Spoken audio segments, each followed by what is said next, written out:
Egito, uma terra de tesouros escondidos, segredos enterrados e mistérios seculares a serem desvendados. O reinado de sua última rainha, Cleópatra, trouxe caos e desastre. Ela presenciou o fim de 3.000 anos de civilização, mas sua história tornou-se um mito. E quase todos os vestígios de sua existência se perderam ou foram destruídos. Os especialistas modernos conseguirão reconstituir a verdadeira história da última faraó do Egito, Cleópatra. Egito revelado. Cleópatra. A maioria das pessoas já ouviu falar de Cleópatra. Ela é lembrada como uma grande sedutora pela importância dos homens que seduziu. A verdadeira história da última rainha do Egito foi obscurecida por intrigas e escândalos. A vida de Cleópatra é um mistério. Mas ela foi uma rainha mágica. Sua beleza conquistou o coração dos 2 homens mais poderosos da Terra. Ela estava no comando quando a grande civilização do Egito Antigo finalmente sucumbiu. E a versão da história de Cleópatra que chegou até nós foi escrita pelos homens que a derrotaram, os romanos. Os romanos deturparam a história de Cleópatra, fazendo dela uma prostituta lasciva, uma sedutora inconsequente que entrava e saía da cama de qualquer romano que a desejasse. Mas a verdade está longe disso. Ela foi uma mulher que chegou ao poder aos 18 anos e evitou a dominação dos romanos por quase 20 anos. Quanto mais os historiadores sabem sobre Cleópatra, mais ela parece ter sido uma mulher extraordinária para seu tempo, que não fazia distinção entre a vida pessoal e a política. As escolhas que ela fez ajudaram a dar forma à história do mundo. Mas é difícil encontrar evidências físicas de seu reinado. Embora Cleópatra seja famosa, tudo o que sabemos dela são boatos ou mitos. É importante procurar evidências egípcias de Cleópatra, porque ela governou o Egito, era sua terra natal, o seu país. Se acharmos evidências egípcias, teremos a perspectiva dos próprios egípcios sobre o reinado de Cleópatra, e não a dos romanos. Cleópatra nasceu em um período único da história egípcia, em que 2 culturas se fundiram para produzir uma sociedade totalmente diferente. Embora seja lembrada como egípcia, ela era originária de uma dinastia grega que havia chegado ao Egito cerca de 300 anos antes. Os membros dessa dinastia eram gregos da Macedônia ou do norte da Grécia, como a chamamos hoje. A dinastia foi fundada por Ptolomeu, um dos generais de Alexandre o Grande, que o seguiram até a Ásia. Ptolomeu conquistou o Egito e fundou sua própria dinastia aqui. Portanto, os ptolemaicos eram gregos e egípcios. Os egípcios já construíam seus monumentos inconfundíveis há mais de 2.500 anos. Mas os ptolemaicos também deixaram sua marca. As cidades egípcias estão repletas de ruínas de edifícios de estilo grego. Até mesmo aqui em Saqqara, no antigo campo sagrado dos faraós, existem estátuas de grandes pensadores gregos, como Homero e Platão, entre outros. Depois de vários governantes ptolemaicos inexpressivos, a última grande soberana do período ptolemaico no Egito foi Cleópatra. Ela concluiu o período helenístico iniciado por Alexandre centenas de anos antes. Mas os ptolemaicos não menosprezaram a tradição egípcia. Eles fizeram de tudo para demonstrar que a respeitavam.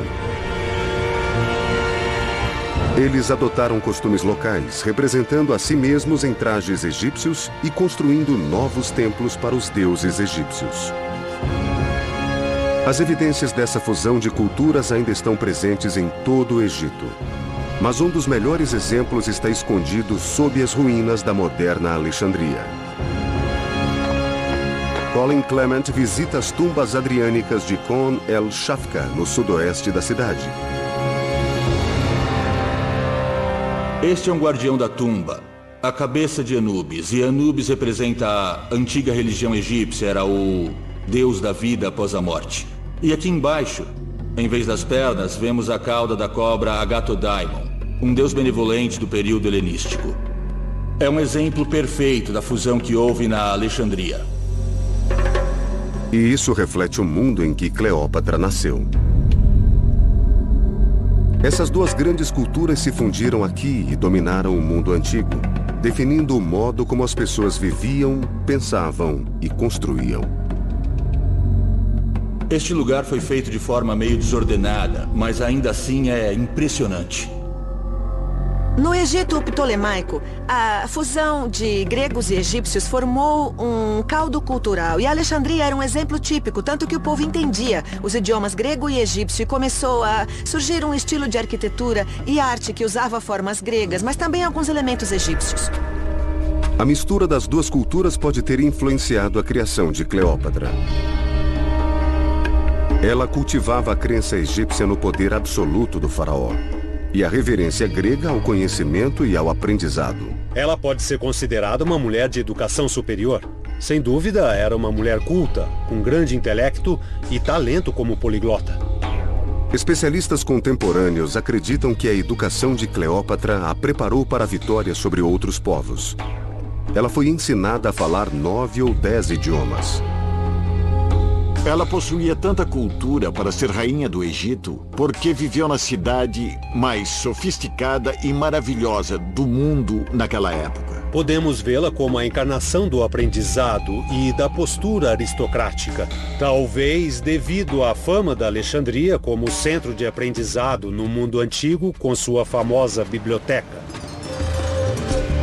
A Biblioteca de Alexandria era o coração do mundo de Cleópatra. Atualmente, o lugar onde se localizava é ocupado por uma rival moderna, construída em homenagem ao antigo edifício. Séculos antes da invenção da imprensa, ela teria abrigado mais de 700 mil pergaminhos. Gerações de ancestrais de Cleópatra foram implacáveis na ambição de transformar a cidade em um centro internacional de ensino e conhecimento. Os ptolemaicos fizeram de tudo para fazer uma cópia de cada livro que existia.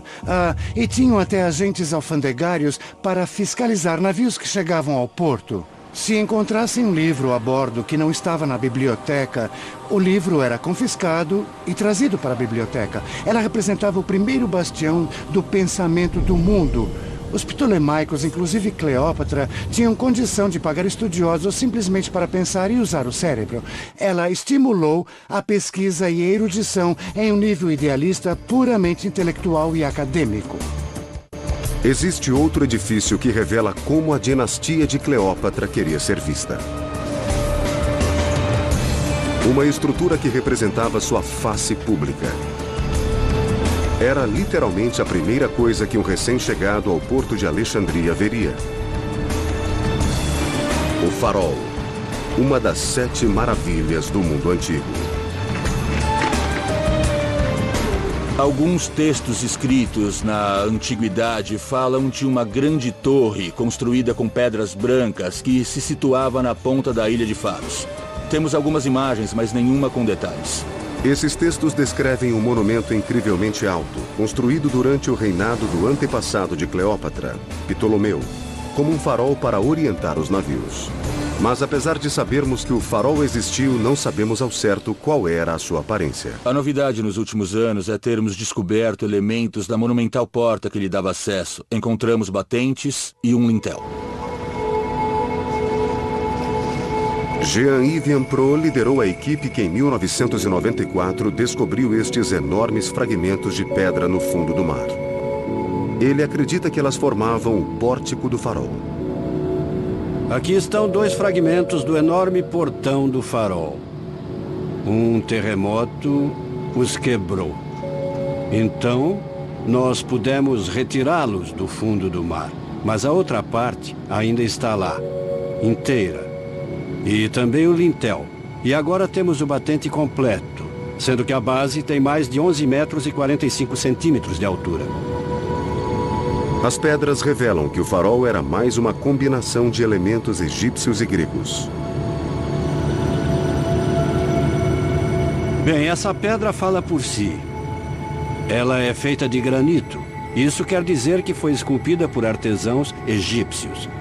Mas ela foi usada na construção do farol, o símbolo de Alexandria. O pórtico era composto por 3 blocos sólidos de granito, cada um pesando mais de 100 toneladas. tinha mais de 11 metros de altura. Sem dúvida, um edifício com um pórtico de proporções tão monumentais deve ter sido enorme. Uma pista que revela a possível aparência do edifício inteiro está a quase 50 quilômetros ao longo da costa. Especialista em Cleópatra, a pesquisadora Andrea Kay visita um lugar que alguns acreditam ser a cópia do farol, mas em escala reduzida. Estamos no farol de Taposiris Magna. Na época ptolemaica, era um edifício muito grande e este farol foi construído sobre um cemitério ptolemaico. Provavelmente serviu como um tipo de monumento funerário e talvez como torre de sinalização. O farol tinha uma altura no mínimo 4 vezes maior do que esta torre, mas Andrea Kay acredita que a forma e as proporções são as mesmas. Ele tem uma grande base quadrada, com uma seção octogonal no meio e um topo cilíndrico. Esta forma é compatível com antigas descrições do farol. A partir do desenho deste farol e da escala obtida pelo pórtico encontrado no mar, é possível criar uma imagem da provável aparência da entrada do grande monumento do Império de Cleópatra. Com quase 120 metros de altura, foi um dos maiores edifícios da Terra até sua destruição no século XIV. Se a intenção do construtor era angariar prestígio, ele conseguiu. Este farol foi uma façanha da engenharia e saudava os visitantes que chegavam ao porto de Alexandria, mas também mostrava ao mundo que Alexandria era o centro do poder no Mediterrâneo. Os ptolemaicos tinham uma palavra para isso, tryphi, que já foi traduzida em inglês como luxo, e ela significa tudo em excesso. Do valor ao conhecimento, às obras arquitetônicas, o que quer que fizessem, era monumental.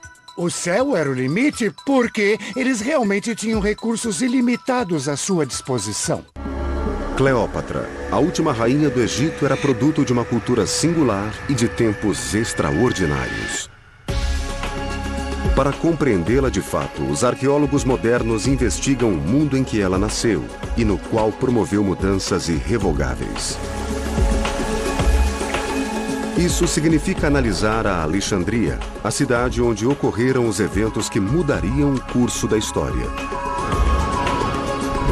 Mas durante os 2000 anos, desde que o exército romano derrubou o Império de Cleópatra, a cidade evoluiu. Hoje, Alexandria é uma metrópole grande e moderna. Pintar um retrato da cidade que Cleópatra conheceu exige muito trabalho investigativo. A egiptóloga Andrea Kay está usando um sistema de GPS para mapear a localização exata dos poucos marcos da antiguidade que ainda restam. Estamos tentando ter uma ideia melhor da disposição da antiga cidade de Alexandria, mapeando-a pelo computador. Ela está reunindo informações obtidas por relatos antigos e pelos mapas anteriores ao desenvolvimento moderno da cidade. Isso permitiu que ela identificasse a localização dos principais edifícios. Isso nos dá uma ideia melhor do que estava lá. E ao reunir todas essas peças, podemos tentar completar o quadro da melhor forma possível. E, quem sabe, entender o tipo de cidade em que Cleópatra viveu. Em 2000 anos, a própria forma da paisagem mudou. Desde a época de Cleópatra, a terra sofreu com a erosão e o afundamento. E ao longo dos séculos, a cidade foi reconstruída várias vezes. Os vestígios antigos que ainda não foram descobertos estão bem abaixo do nível do solo. Para os estudiosos em busca de evidências de Cleópatra e do mundo em que ela viveu, o foco de interesse deve se voltar para o coração da cidade na época, o distrito do Palácio. Deve ter sido uma parte muito importante da cidade em que Cleópatra viveu. Ela pode ter morado bem ali. Deve ter sido um dos bairros mais ricos da cidade, já que o distrito do Palácio ocupava 1/5 de toda a área dentro das muralhas da cidade. Esta é uma das regiões da cidade onde sabemos que Cleópatra viveu. Mas os arqueólogos sempre pensaram que estivesse perdida para sempre. O nível do mar mudou muito aquela região da cidade. A área que margeava o porto agora está submersa. Infelizmente, é um local propenso a sofrer terremotos e atividade sísmica. Então, houve terremotos e há até um relato de tsunami, uma onda de maré, no século IV depois de Cristo.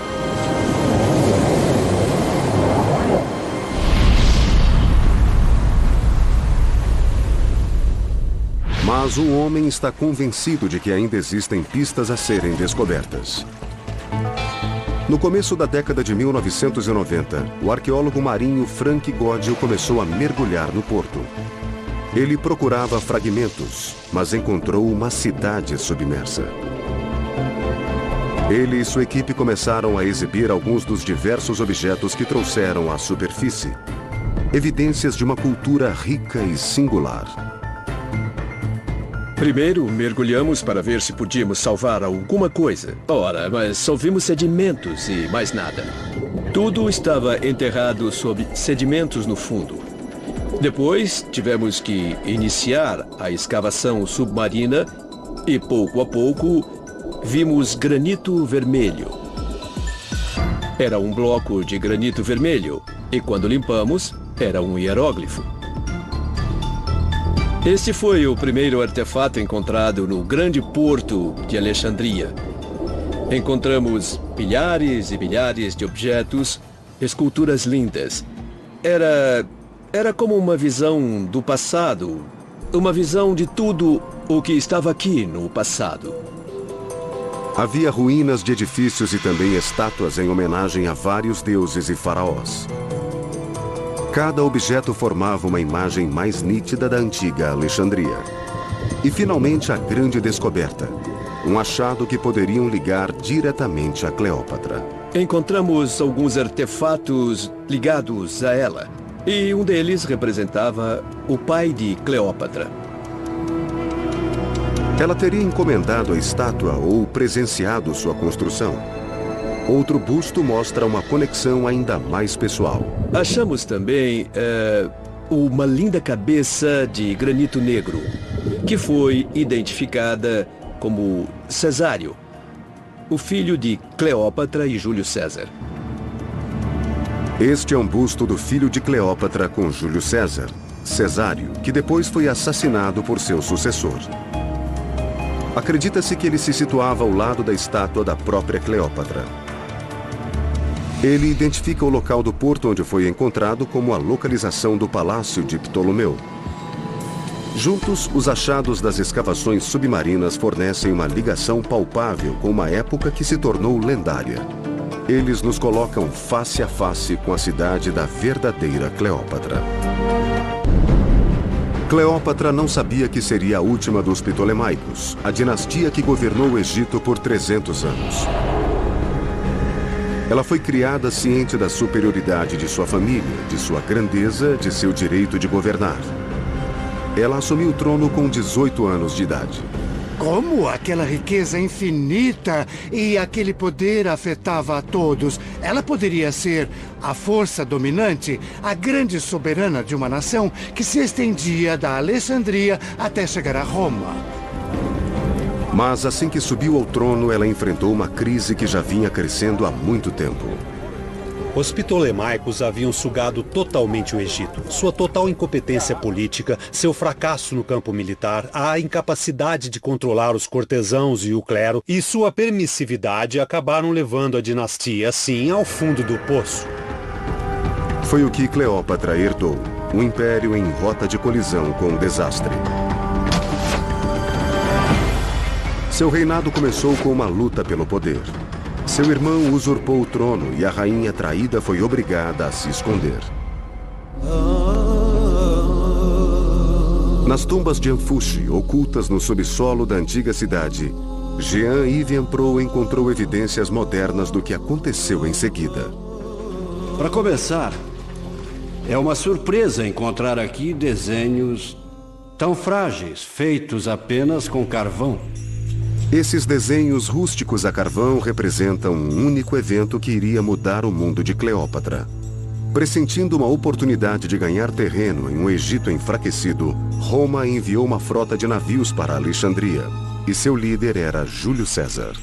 As tropas e a tripulação desta frota fugiram da batalha e se esconderam neste tipo de abrigo.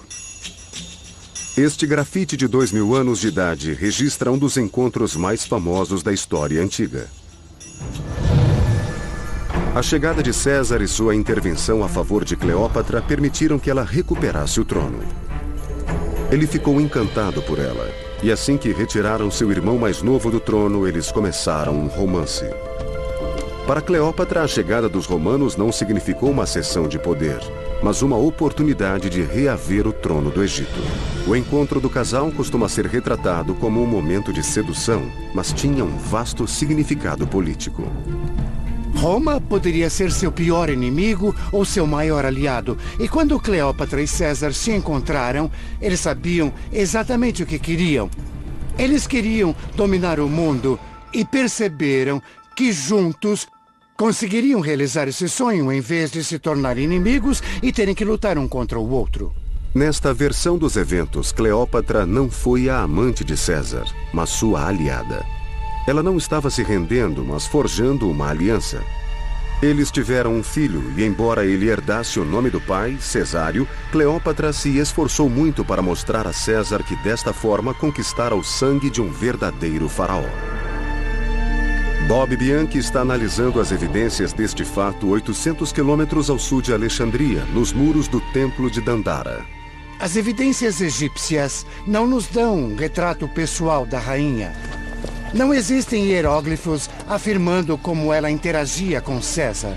As evidências egípcias só mostram como ela era representada como monarca. O Templo de Dandara representa Cleópatra no auge do poder. Essa deve ser a grande imagem de Cleópatra no Egito e em todo o mundo. Cleópatra como mãe de Cesário, que ela considerava seu herdeiro legítimo. Essas figuras de mais de 6 metros transmitem uma mensagem. Embora seu pai fosse romano, Cesário era egípcio. E, acima de tudo, herdeiro de sua mãe. Cleópatra usava César para promover sua carreira e reforçar a posição de seu filho. Ela usou a religião para se fortalecer, apropriando-se de um dos mais importantes festivais egípcios. Ela se representava como a deusa Hathor, e César como o deus falcão Horus. Essas representações mostram os dois unidos em uma cerimônia que aconteceu em uma faixa de 145 quilômetros ao longo do Nilo. Tudo girava ao redor da procissão dos barcos sagrados que aportavam aqui em Dandara. O barco de Dandara transportava as deusas mulheres. O barco de Idifu levava o homem-deus, Horus. O barco dos homens partia de Dandara em direção ao templo de Idifu. Os dois templos eram um espelho um do outro, eram praticamente ligados. Andrea Kay explora o templo de Idifu. Sua construção só foi concluída durante o reinado de Cleópatra.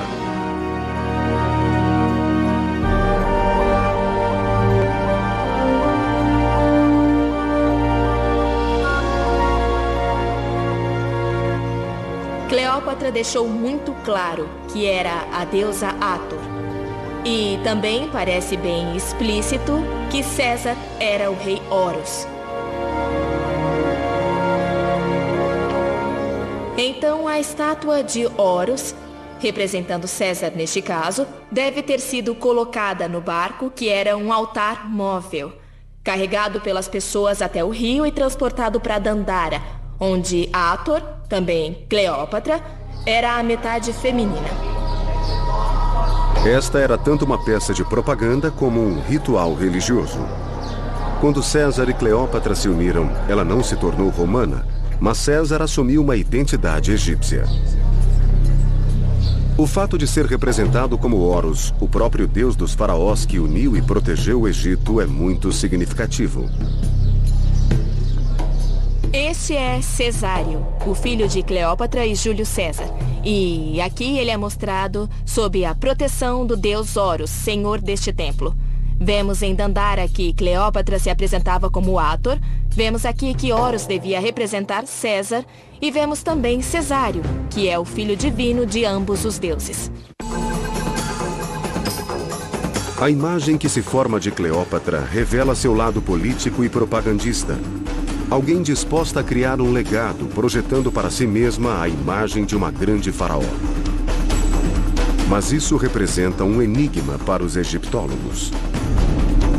Robert Bianchi está perto de Luxor, local de um dos mais antigos complexos religiosos do mundo, Karnak.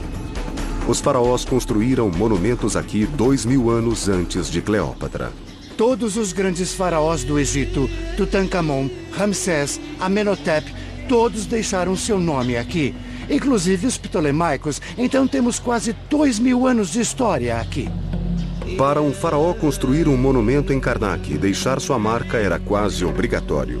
Então, onde está o de Cleópatra? Podemos supor que uma rainha tão nacionalista como Cleópatra teria feito alguma coisa para deixar sua marca aqui. Parece improvável que ela tenha negligenciado a tradição. Talvez Cleópatra tenha de fato construído algo aqui, mas as pessoas se esforçaram para apagar qualquer vestígio da rainha. Bob Bianchi está convencido pelas evidências que Cleópatra realmente deixou sua marca em Karnak. Sabemos que no século II depois de Cristo, durante o reinado do imperador romano Adriano, uma família muito importante que morava nesta região batizava suas mulheres de Cleópatra. Então a memória dela existiu. E essa memória viva sugere que devia haver monumentos aqui. E eles reforçariam o batismo dos filhos em homenagem à rainha. Ele pode ter sido destruído deliberadamente e caído no esquecimento nesta área de 40 hectares.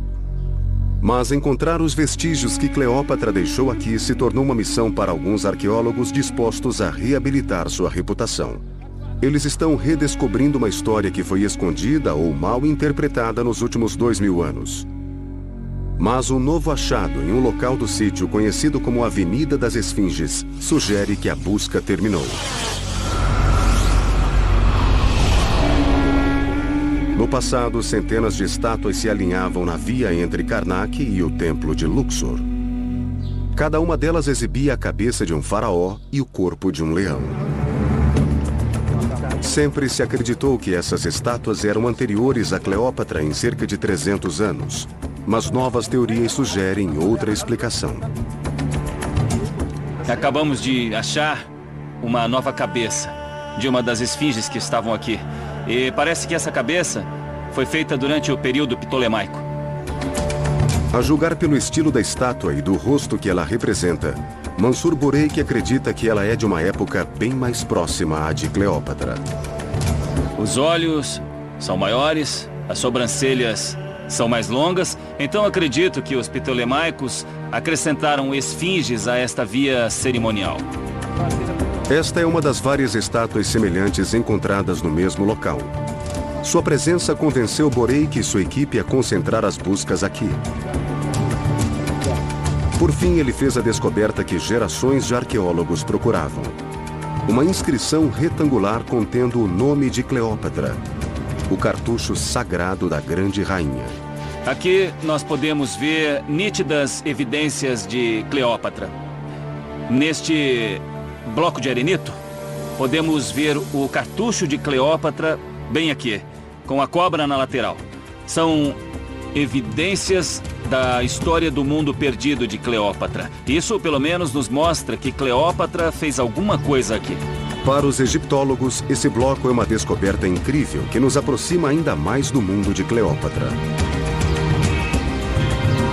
Mas também nos lembra o quanto as evidências físicas são escassas. Ramsés o Grande cravou seu nome em todo o Egito e construiu um império em pedra. Quéops construiu a Grande Pirâmide, uma das 7 maravilhas do mundo antigo. Geralmente, os faraós preenchiam seus templos com estátuas de si mesmos, mas não Cleópatra. Não existem grandes estátuas dela em Alexandria. Para descobrir a aparência da rainha nessa cidade, é necessário procurar coisas mais humildes, como moedas. Colin Clement veio a este depósito para procurar relíquias de um império financeiro perdido. É incrível achar moedas em tão bom estado. Moedas da própria Cleópatra, que é muito famosa, mas no fundo não há muitas evidências arqueológicas de sua aparência. Ou seja, embora sua fama seja mundial, dentro da cidade que governava, há muitos poucos indícios de sua presença. O fato de resistirem até hoje já é extraordinário, mas as moedas também eram notáveis em sua própria época. Temos o perfil da própria Cleópatra. Ela não é tão bonita, apesar de todos os mitos e lendas sobre sua beleza, mas de fato é ela. E o que isso nos diz? Bem, em relação à cunhagem egípcia ou ptolemaica, não havia representação feminina, somente ao lado do rei em exercício. Aqui vemos a cabeça de uma soberana. Então sabemos que Cleópatra comandava o país. Ela era governante. Em seus 3.000 anos de história, apenas em 5 ocasiões o povo egípcio antigo foi governado por uma mulher faraó. O reinado de Cleópatra foi um deles. Mas Bob Bianchi acredita que as moedas não se destinavam ao povo egípcio. Os antigos egípcios não usavam moedas, e sim o escambo. As moedas que Cleópatra cunhou serviam para pagar o povo grego por seus trabalhos. Então as moedas eram usadas como forma de propaganda e não para identificar a aparência da rainha. Então o rosto nestas moedas devia ser exibido a pessoas de fora do império, não como Cleópatra realmente era, mas como a rainha gostaria de ser vista. Não como vítima de uma trama, o que mais tarde ela se tornaria, mas a senhora delas. Nas moedas ela é representada como uma grega clássica, reforçando sua conexão ancestral com Alexandre o Grande. Mas nas paredes do templo de Dandara, ela é puramente egípcia, a encarnação viva da deusa Ísis. Então, como Cleópatra via a si mesma? Os ptolemaicos e sua corte real ainda se orgulhavam de sua herança grega. Acredita-se que Cleópatra foi a primeira a aprender o idioma de seus súditos egípcios, e pesquisas atuais sugerem que ela não tinha apenas sangue grego. Talvez ela não fosse totalmente europeia. É preciso lembrar que sua família já vivia no Egito há quase 300 anos na época em que ela chegou ao poder. Sally Ann Ashton passou anos estudando artefatos para descobrir o que acredita ser a verdadeira aparência física de Cleópatra. Sua origem era complicada, então ela se apresentava de diferentes formas a diferentes povos. O motivo pelo qual escolhi esse anel específico é por ser egípcio. Ele mostra Cleópatra como Ísis quando ela ainda era muito nova e como ela tinha apenas 40 anos quando morreu. Esse é o tipo de imagem que devemos analisar. A imagem neste anel é importante. Foi fabricada e exibida na época de Cleópatra. Transformada em um modelo tridimensional, pode ser a representação mais próxima da mulher mais poderosa do mundo antigo. No passado, sempre que se contava a história de Cleópatra, sua aparência e suposta beleza lendária desempenhavam um papel importante. Mas é evidente que esta é apenas uma caricatura. Esta é a mulher que conheceu Júlio César, um conquistador, um ditador com quem forjou uma aliança. Júlio César e Cleópatra sabiam muito bem o que queriam. Eles eram iguais mental e politicamente, eram tão cúmplices quanto poderiam ser. A aliança entre César e Cleópatra durou 4 anos. E trouxe tantas vantagens à rainha que causou inveja e preocupação em Roma. Os senadores ficaram muito incomodados com o relacionamento de César com Cleópatra. E talvez esse tenha sido o motivo para decidirem assassiná-lo.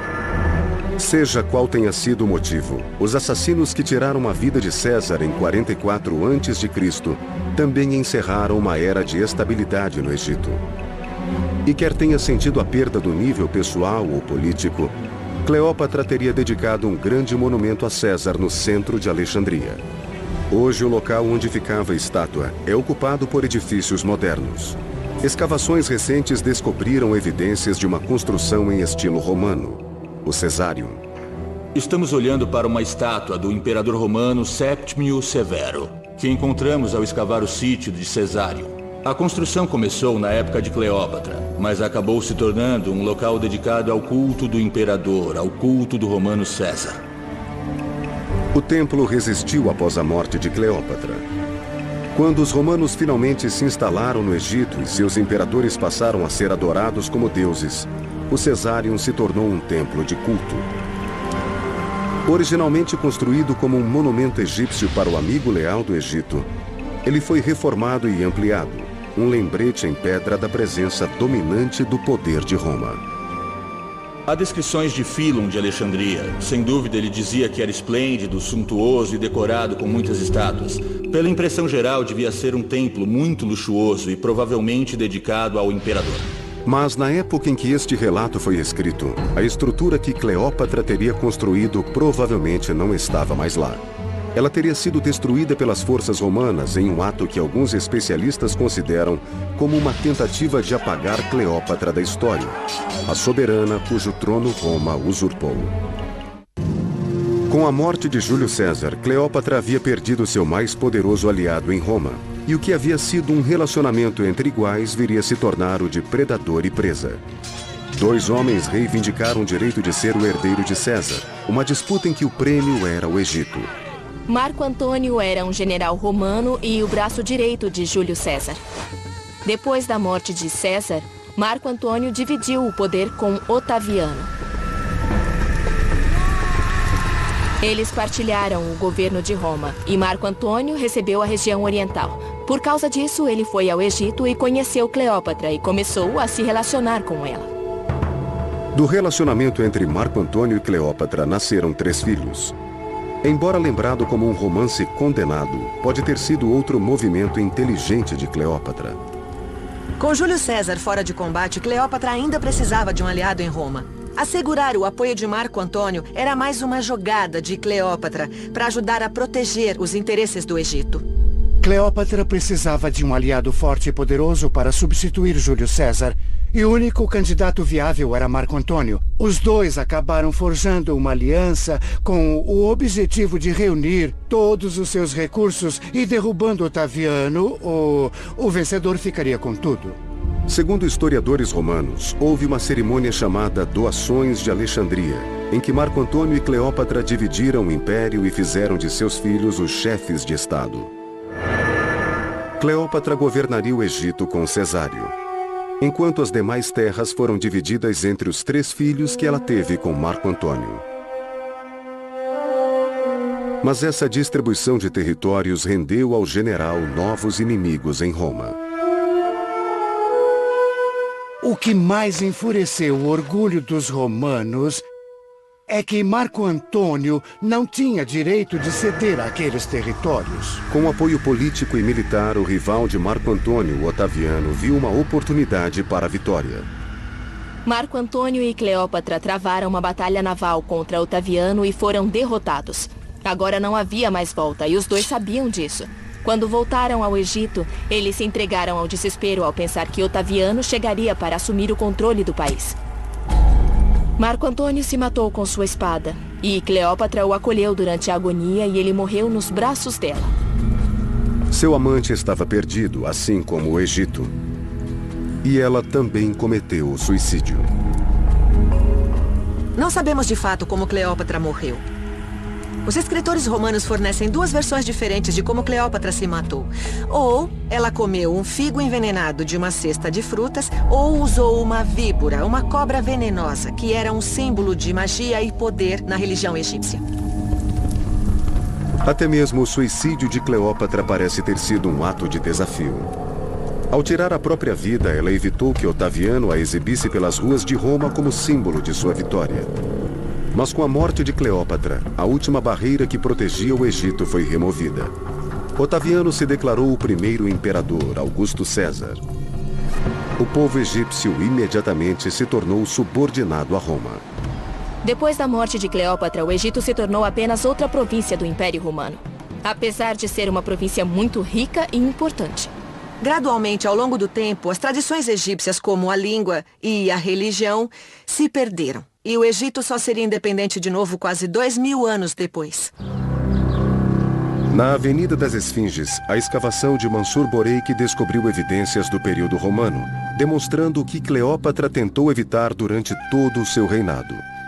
O Egito se tornou a galinha dos ovos de ouro. Eles começaram a governar pela força e a cobrar impostos compulsórios dos egípcios. Assim, o exército entrou em cena. Os soldados mandavam no país. Com a chegada dos romanos, as estruturas religiosas tiveram de dar lugar a instalações industriais. E o achado de Boreik sugere que eles tentaram ativamente apagar Cleópatra e os ptolemaicos da história. Temos aqui evidências sólidas do que aconteceu depois que Cleópatra foi derrotada em 31 a.C. Os romanos transformaram parte da Avenida das Esfinges em uma área industrial. Eles começaram a construir oficinas aqui. Mas, além disso, também destruíram algumas das estruturas construídas pelos ptolemaicos para usar estes blocos em suas construções. Nós podemos ver os vestígios dessas estruturas. Ao olhar para isto aqui, ou isto aqui, podemos ver os traços do período ptolemaico. Mas os edifícios da era de Cleópatra não foram os únicos a vir abaixo. Os romanos também tentaram suprimir a religião egípcia que Cleópatra tentou proteger por tanto tempo. Bob Bianchi encontrou evidências disso no templo de Luxor. A religião egípcia precisa ser praticada conforme a arquitetura, e podemos dizer que a função de um edifício acompanha a forma do edifício. Então, num complexo egípcio como este, o longo eixo vertical tem tudo a ver com a religião que praticavam. Isso se aplica especialmente ao festival de Opet, a cerimônia que havia sido anteriormente associada a Cleópatra e Júlio César. Ela se baseava na procissão de barcos sagrados que passava pelo templo. Para impor suas próprias crenças, os romanos obrigaram os egípcios a construir um muro para bloquear esta via sagrada. Para obrigar a população do Egito a adorar os imperadores romanos, esta via crucial, tão importante para o festival de Opet, foi bloqueada. O muro foi fechado e as paredes foram pintadas com cenas do culto aos imperadores romanos. Eles alteraram o funcionamento do templo e proibiram o barco de fazer sua jornada tradicional. E interpretamos isso como uma forma de estrangular as tradições religiosas do Egito. A derrota e a morte de Cleópatra abriram a porta para que Roma ocupasse totalmente o Egito. Mas será que isso pode ser visto como uma derrota pessoal da rainha? Muitos historiadores argumentam que sem ela, a dominação romana teria ocorrido bem antes. A prova de que ela frustrou os romanos reside no fato de que eles tentaram obscurecer e até apagar seu nome.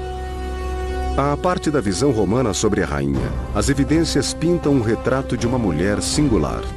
Ela governou uma das maiores cidades da antiguidade e deixou sua marca em templos belíssimos.